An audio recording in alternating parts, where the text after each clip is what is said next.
Siya'y isang hipon, maganda lang kanyang katawan, tapon ulo. Maganda siya pag nakatalikod, pag humarap mukhang impakto. Yeah, may isang sexy na babae, nakita ko sa FB.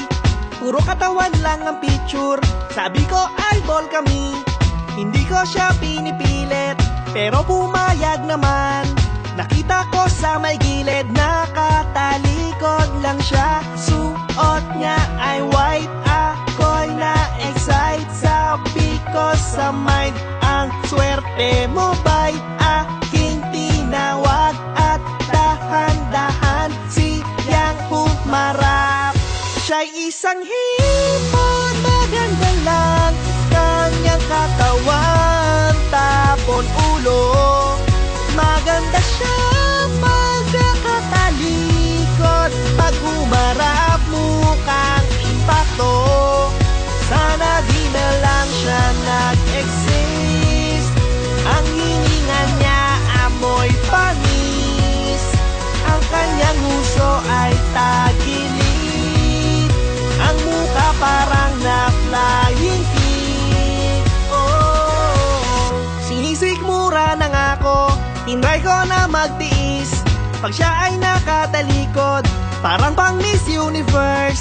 Pero pag siya'y humarap at nakita kanyang mukha, hindi na Miss Universe, mukhang Universal Soldier. Suot niya ay white, parang pang Fright Night. Sabi ko sa mind, ang malas mo ba'y ang kanyang mukha? Gusto kong takpan ng sako ng rice.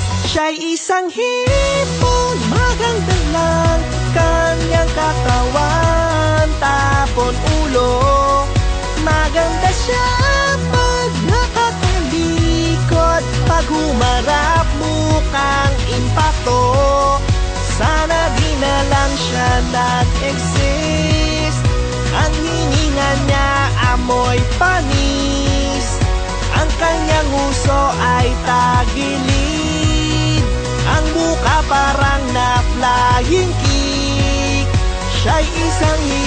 Yo, ipis ng karagatan, huwag kang humarap, wala kang karapatan. Maganda ka naman, pero let me finish. Maganda sa paningin ng taong may foot fetish.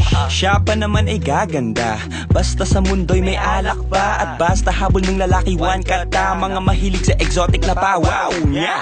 Wow, wow, wow, mali. Sa tempura yata to pinaglihi. Paborito ng mayaman, ayos lang maging mayabang, kasi ayaw naming lumingon ka sa pinanggalingan. Hirap na sa flip top, ako na'y bumait, pero dahil sa'yo na-inspire, bumatil pa ulit. Kaya bago umalis ate, salamat talaga. Pasalamat ka rin at sa radyo bawal magmura. Siya'y isang hipon, maganda lang kanyang katawan, tapon ulo.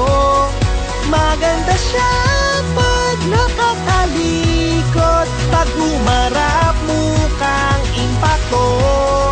Sana di na lang siya nag-exist.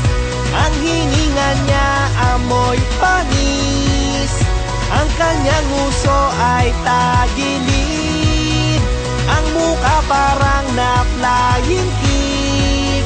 Siya'y isang hipon.